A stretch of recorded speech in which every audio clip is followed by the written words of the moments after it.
अस्सलाम वालेकुम, मैं नुमान, आप देख रहे हैं द टेक शो, जिसके अंदर हम लोग डिस्कस करते हैं पाकिस्तान और दुनिया भर से आने वाली टेक न्यूज़ और अपडेट्स को। यार वैसे आप लोग मुझे एक चीज़ नीचे कमेंट्स के अंदर बताओ कि आप लोग हमारी ये जो वाली वीडियोस होती हैं इनको नोटिफिकेशंस के थ्रू देखते हो या फिर ब्राउज फीचर के थ्रू देखते हो। मतलब कि आप यूट्यूब ओपन करते हो, वहाँ पर आई होती है। अगर नोटिफिकेशन के थ्रू देखते हो तो लव यू और प्रेस कर ले नोटिफिकेशन वगैरह को, और कमेंट लाजमी तौर पर कीजिएगा। एक अच्छी न्यूज़ ये है कि हमारा जो नेक बैंड का गिवे था वो फाइनली जो विनर था उस तक पहुंच चुका हुआ है।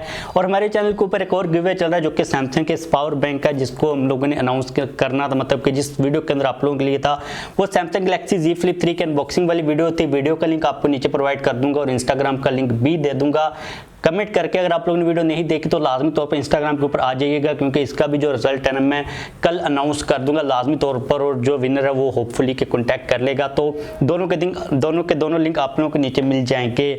बात करें आज की पहली अपडेट की, जो कि आ रही है गूगल पिक्सल 6 के रिलेटेड। अभी हम लोगों ने कल एक न्यूज़ को डिस्कस किया था कि भाई जो गूगल पिक्सल 6 है ना वो ऑटोमेटिकली लोगों को कॉल्स कर रहा है। अभी एक और चीज़ सामने आई है, एक वीडियो सामने आई है जिसके अंदर भाई वो लोग दिखा रहे हैं कि एक बंदे ने अपना फिंगरप्रिंट लगाया हुआ, लेकिन उसकी जो वाइफ है उसकी फिंगर के साथ भी वो ओपन हो रहा है। मतलब कि सिक्योरिटी प्राइवेसी का कोई सीन नहीं है, अजीब टाइप की चीजें चल रही है गूगल के साथ।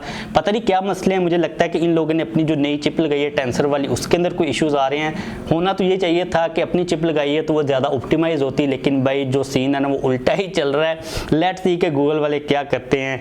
अगली अपडेट की बात करें जो कि आ रही है वन प्लस के रिलेटेड। ये काफी ज्यादा स्केरी टाइप की अपडेट है। आप लोगों को मैंने पहले बताया था कि जो वन प्लस नोट 2 है वो ब्लास्ट हो रहा है। काफी ज्यादा केसेस सामने आए थे, लेकिन वो वाले जो केसेस थे ना उसके अंदर व्हाट्सएप कहाँ से आ गया माइंड में। वन प्लस ने ये चीज़ कही थी कि भाई ये मसला जो है ना वो हमारे फ़ोन के अंदर नहीं है, बल्कि जो यूज़र है ना उसने कोई गलती वगैरह की है। लेकिन अभी रिसेंटली एक और केस सामने आया जिसके अंदर भाई काफ़ी ज़्यादा बैडली तरीके के साथ मतलब के वर्ड्स इधर उधर हो रहे हैं, मतलब कि काफ़ी ज़्यादा बैडली तरीके के साथ डैमेज हुआ है। मतलब कि वो उसकी स्किन जल गई। मैं आपको पिक्चर तो यहाँ पर नहीं दिखाऊंगा, बिल्कुल भी नहीं दिखाऊंगा, लेकिन आप लोग फ़ोन की पिक्चर्स को देख सकते हो।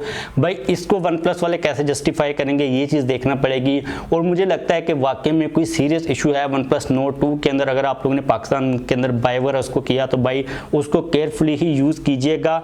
अब यार मसला मुझे लगता है यहाँ पर ये आ रहा है कि स्मार्टफोन कंपनी स्पेशली तौर पर जो मिड रेंज वाली है ना, ये क्या करती हैं कि एक चीज़ों को ना बूस्टअप करने की कोशिश करती है। मतलब कि वो परफॉर्मेंस को एक्स्ट्रा निकालने की कोशिश करते हैं, जिसकी वजह से फ़ोन के अंदर वो क्या करती हैं फास्ट चार्जिंग बहुत ज़्यादा दे देती हैं, और जो ऑप्टिमाइजेशन वो इतनी ज़्यादा होती नहीं है। जब आप लोग इतनी ज़्यादा फास्ट चार्जिंग को घुसाओगे तो भाई मसले काफ़ी ज़्यादा क्रिएट होते हैं। इसलिए मुझे लगता है कि चीज़ों को ना बैलेंस तरीके के साथ लेके चलना चाहिए। अब आपके फ़ोन अगर फटने लग पड़े इस तरह तो भाई काफ़ी एक सीरियस इशू है। लेट्स सी कि वन प्लस वाले इसको किस तरह रिस्पॉन्ड करते हैं। हमारे माइंड के अंदर व्हाट्सएप आ रहा था, वो इसलिए आ रहा था क्योंकि भाई अगली जो अपडेट है व्हाट्सएप के रिलेटेड आ रही है।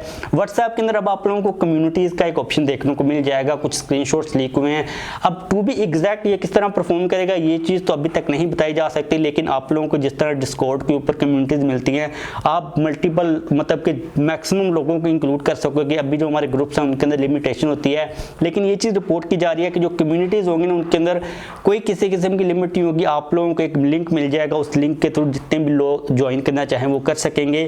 क्या क्या फीचर्स मिलेंगे, क्या क्या चीज़ें हम लोग इन कम्युनिटीज़ के अंदर कर सकेंगे, ये तो चीज़ हमें बाद में पता चलेगी। लेकिन भाई आप लोगों को व्हाट्सएप के अंदर बहुत जल्द कम्युनिटीज का ऑप्शन देखने को मिल जाएगा। इसके बाद अगली अपडेट आ रही है सैमसंग के रिलेटेड। तो भाई सैमसंग ने अपनी नेक्स्ट जनरेशन की जो रैम की मेमोरी है उसको इंट्रोड्यूस करवा दी है, जो कि है LPDDR5X, जो कि 14 nm के ऊपर बेस्ड है। अब अगर हम लोग इसको कंपेयर करते हैं ना लास्ट जनरेशन की मेमोरी के साथ, जो कि LPDDR5 सिंपल थी, अब ये X वाली है, मतलब कि उसका एक एडवांस वर्जन है। इसके अंदर आप लोगों को 1.3% ज्यादा फास्टर स्पीड देखने को मिलेगी। और ये वाली जो रैम की मेमोरी है ये एज कंपेयर टू पिछले वाली 20% ज्यादा पावर एफिशिएंट है। मतलब कि 20% कम पावर को लेके 1.3 गुना आपको ज्यादा परफॉर्मेंस को प्रोवाइड करेगी। ये चीज कही जा रही है कि अगले साल सैमसंग के फोन्स के अंदर सैमसंग इस मेमोरी को यूज करेगा। लेकिन एट द सेम पॉइंट ये चीज भी कही जा रही है कि सबसे पहले Xiaomi इस रैम की मेमोरी को यूज करेगा। और हम लोग ये चीज ऑलरेडी डिस्कस कर चुके हैं कि जो स्नैपड्रैगन 898 है वो भी Xiaomi सबसे पहले Xiaomi 12 सीरीज के अंदर यूज करेगा, और इसको भी Xiaomi सबसे पहले यूज करेगा सैमसंग के जब भी कोई इमेज प्रोसेसिंग के सिग्नल, मतलब इमेज प्रोसेसिंग नहीं, जो इमेज वाले वो सेंसर्स आते हैं वो भी सबसे पहले Xiaomi ही यूज़ कर रहा होता है। तो मुझे लगता है कि Xiaomi का और सैमसंग का कोई आपस में अच्छा गहरा रिलेशनशिप चल रहा है। सैमसंग कहता है भाई आप पहले लो, आप पहले ले लो, आप ट्राई करो, इसको टेस्ट करो, कोई मसला तो नहीं है, तो हम बाद में यूज़ कर लेंगे। सैमसंग काफ़ी ज़्यादा वेल प्लान्ड तरीके के साथ ही चल रहा होता है। लेकिन इसके बाद जो आपके फ़ोन के अंदर एफिशिएंसी और जो स्पीड बढ़ेगी ना, वो काफ़ी ज़्यादा मतलब कि बूस्टअप मिलेगा। आपको पता है कि आजकल जो वर्चुअल रैम टाइप के कॉन्सेप्ट्स आ रहे हैं, मुझे लगता है कि उनकी बजाय स्मार्टफोन कंपनीज को ना एक्चुअल में जो रैम है उसको इंप्रूव करने की ज़रूरत है। तो सैमसंग अपना जो मतलब काम कर चुका है, अब कोई भी इनसे लेके अपने स्मार्टफोन के अंदर यूज़ कर सकता है, क्योंकि सैमसंग भाई बेचता भी है चीज़ों को। अगली अपडेट की बात करें जो कि आ रही है वीवो के रिलेटेड, तो फाइनली वीवो ने V23E को वियतनाम के अंदर इंट्रोड्यूस करवा दिया, लॉन्च कर दिया हुआ है। अब इनिशियली तौर पर एक स्मार्टफोन के बारे में डिटेल सामने आ रही है। कहा यह जा रहा है कि V23 सीरीज के अंदर आप लोगों को 3 मॉडल्स मिलेंगे, एक सिंपल होगा और एक प्रो वाला भी होगा। अब ये जो प्रो शुरू है हर आपको मिड रेंज के अंदर भी सीरीज के अंदर देखने को मिल रहे हैं, क्योंकि पहले तो ये होता था ना कि फ्लैगशिप फोन्स के अंदर हमें प्रो और प्रो प्लस वगैरह के वेरिएंट्स देखने को मिलते थे, लेकिन भाई अब हर जगह के ऊपर आप लोगों को प्रो शुरू वाले वेरिएंट्स देखने को मिल रहे होते हैं। स्पेसिफिकेशंस की बात करें तो 6.4 इंचेस का एमोलेड डिस्प्ले है, किसी किस्म का कोई भी हाई रिफ्रेश रेट नहीं है। मतलब कि कम ऑन वीवो, अब आपको मतलब थोड़ा सा ना मतलब अपने आप को एडवांस करने की ज़रूरत है। इसके बारे में भी हम लोग बात करेंगे कि आजकल जो वीवो है इतना चिल क्यों चल रहा है। मैं अभी कोई फ़ोन लेके आऊँगा फिर बात करूँगा वीवो के फ़ोन्स के बारे में। अभी Y21 आया हुआ है, उसको कवर करें या ना करें, आप लोग नीचे कमेंट्स के लाजमी तौर पर बताइएगा। आई थिंक कि मार्केट के अंदर वो अवेलेबल हो गया हुआ है। मुझे पता है कि हम लोग काफ़ी ज़्यादा फ़ोन्स को स्किप कर रहे हैं, उसकी एक काफ़ी सॉलिड रीज़न है, लेकिन ये वाला जो डिटेक्शो हम लोग इसको स्किप नहीं करते, उसकी भी एक सॉलिड रीज़न है। तो मेरे बिहाइंड द सीन काफ़ी ज़्यादा प्लानिंग्स चल रही हैं, हम लोग ऐसे हवा में नहीं चल रहे, मतलब कि इंशाल्लाह चीज़ें ना काफ़ी ज़्यादा चेंज होंगी। आप कहाँ क्या बोल रहा हूँ कोई समझ नहीं आ रही। हम लोग मतलब कि सारी चीज़ें बिहाइंड द सीन प्लानिंग के ऊपर हैं, तो आहिस्ता आहिस्ता चेंज होंगी। हमने बस थोड़ा टाइम लेना, तो लेट्स सी क्या बोल रहा हूँ। तो हम लोग यहाँ पर बात कर रहे थे Vivo V23E के बारे में। स्पेसिफिकेशंस के अंदर आप लोगों को डिस्प्ले में कोई भी हाई रिफ्रेश रेट नहीं मिलेगा, 60 हर्ट्ज का रिफ्रेश रेट है, लेकिन फ्रंट के ऊपर 50 मेगापिक्सल का उन लोगों ने कैमरा लगा दिया हुआ। अब ये सेम वही सेंसर है 50 मेगापिक्सल का, जो कि आजकल में लो और मिड रेंज के अंदर स्मार्टफोन कंपनीज बैक के ऊपर दे रही हैं, तो सेल्फीज आपकी टिप टॉप ही देखने को मिलेंगी। लेकिन फ्रंट के ऊपर कोई पंच होल नहीं है, आपको वही पुरानी जो नोच है वो प्रोवाइड की गई है। बैक साइड के ऊपर 64 मेगापिक्सल का मेन सेंसर है, और जो कैमरा का डिज़ाइन वही है जो कि अभी रिसेंटली वीवो ने चेंज किया था। G96 का प्रोसेसर यूज़ किया गया। इसके अलावा 4050 mAh बैटरी के साथ 44 वाट की फास्ट चार्जिंग की सपोर्ट है। प्राइस की बात की जाए तो $375 वियतनाम के अंदर है, पाकिस्तान के अंदर 63,000 बन रही है। मुझे तो इस स्मार्टफोन का कोई लॉजिक समझ नहीं आ रहा कि 63,000 के अंदर अगर ये आता है तो G96 जो प्रोसेसर है ये 30,000 वाला प्रोसेसर है, कोई हाई रिफ्रेश रेट नहीं है। डिस्प्ले के अंदर डिज़ाइन वीवो का अच्छा होता है, हैंड फील होती है, तो ये सेम वही बात चाहती है कि ये वाला फ़ोन भी ऑफलाइन मार्केट के अंदर तो भाई काफ़ी ज़्यादा सेल होगा। और वीवो जो प्रोसेसर यूज़ करता है, अगर एक कंपनी 20,000 के ऊपर वो प्रोसेसर देती है तो वीवो 40 के ऊपर देता है, अगर कोई 30 के ऊपर देती है तो वीवो 60 के ऊपर देता है। तो कम्बिनेशन वीवो अपने हिसाब से तो ठीक चल रहा है। लेट्स से ये पाकिस्तान के अंदर किस प्राइस के ऊपर आता है, लेकिन जो बैक साइड के ऊपर डिज़ाइन है वो तो भाई काफ़ी ज़्यादा कूल है। अगर आप लोगों को अच्छा डिज़ाइन चाहिए तो बात करें सैमसंग की, तो भाई सैमसंग गैलेक्सी A73 के जो कॉन्सेप्ट बेस्ड रेंडर इमेजेस हैं वो सामने आ चुकी हुई हैं, आप लोग यहाँ पर देख सकते हो। बैक साइड के ऊपर आप लोगों को में भी कोई किसी किस्म का डिफरेंस नज़र ना आ रहा हो, लेकिन भाई मुझे डिफरेंस एक नज़र आ रहा है, वो है कैमरा का मॉड्यूल के अंदर जो कैमरा के मॉड्यूल की प्लेसमेंट की गई है बैक फ्रेम के साथ। बैक के ऊपर तो कोई फ्रेम नहीं होता, बैक पैनल होता है, फ्रेम तो साइड के ऊपर होता है।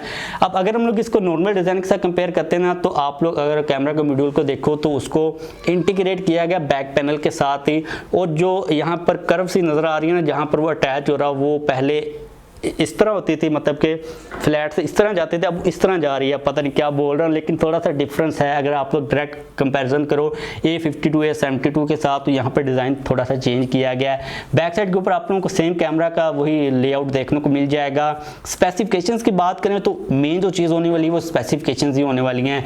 डिस्प्ले आप लोगों को सुपर एमोलेड मिलेगा 120 हर्ट्ज के रिफ्रेश रेट के साथ। इसके अलावा जो प्रोसेसर यूज़ किया जाएगा वो ये चीज़ कही जा रही है कि 5nm वाला, जो कि एक्सिनोस का प्रोसेसर सैमसंग तैयार तैयार करा है। आप लोगों को भी मैंने लास्ट वाले टेक शो के अंदर बताया था कि सैमसंग अपने एक चिपसेट के ऊपर काम कर रहा है जो कि 5nm के ऊपर बेस्ड होगा, जो कि सैमसंग मिड रेंज और उनके जो बजट कैटेगरी के स्मार्टफोन है उनके अंदर यूज़ करेगा। तो मुझे लगता है कि सेम वही प्रोसेसर यहाँ पर भी सैमसंग यूज़ करने वाला है। तो अगर सैमसंग वो वाला प्रोसेसर यूज़ करता है उसके अंदर जो 5nm की टेक्नोलॉजी है वो काफ़ी ज़्यादा एफिशिएंट और काफ़ी पावरफुल होगी। लेट्स सी कि एक्चुअल में क्या चीज़ें होती हैं। अगर हम लोग कैमरा के सेटअप की बात करते हैं तो बैक साइड के ऊपर 108 मेगापिक्सल का मेन सेंसर होगा ऑप्टिकल इमेज स्टेबलाइजेशन के साथ में 12 मेगापिक्सल का अल्ट्रा वाइड सेंसर और 3x ऑप्टिकल जूम वाला आपको एक टेलीफोटो सेंसर भी प्रोवाइड किया जाएगा और 5 मेगापिक्सल का पता नहीं मैक्रो सेंसर होता है या फिर डेप्थ सेंसर होता है। 4 सेंसर्स पूरे किए जाएंगे।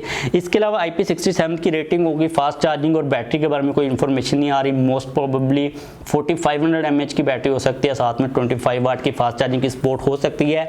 मेन जो यहाँ पर चीज़ वो ये है कि सैमसंग का जो 5nm वाला प्रोसेसर है वो मुझे लगता है कि सबसे बड़ी एक एडिशन होगी। इसके अलावा जो दूसरी स्पेसिफिकेशन हैं वो तो वही स्पेसिफिकेशन हैं जो कि सैमसंग इस रेंज के अंदर हमें ऑलरेडी प्रोवाइड कर रहा है। लेट्स सी कि सैमसंग क्या करता है। जैसे कोई अपडेट आएगी आप लोगों के साथ में शेयर कर दूंगा। तो बस आज के लिए मेरे पास ये टेक न्यूज़ और अपडेट्स आ रही थी। वीडियो को लाइक कर दीजिएगा, गिवे के अंदर लाजमी तौर पर पार्टिसिपेट कर लीजिएगा और जो इंस्टाग्राम का लिंक है वो मिल जाएगा। अगर आप लोगों ने ऑलरेडी Z Flip 3 वाली वीडियो देखकर उसके अंदर कमेंट किया हुआ तो आप लोग इंस्टाग्राम के ऊपर सिंपली आ जाएं। अगर आप लोगों ने वो वीडियो नहीं देखी तो आप लोगों को देखकर कमेंट करके फिर इंस्टाग्राम के ऊपर आना है, क्योंकि जो गिवे का विनर पिक किया जाएगा वो कमेंट्स के थ्रू ही पिक किया जाएगा। लाइक कर दीजिएगा, चैनल को सब्सक्राइब नहीं किया हुआ तो चैनल को भी सब्सक्राइब कर लीजिएगा।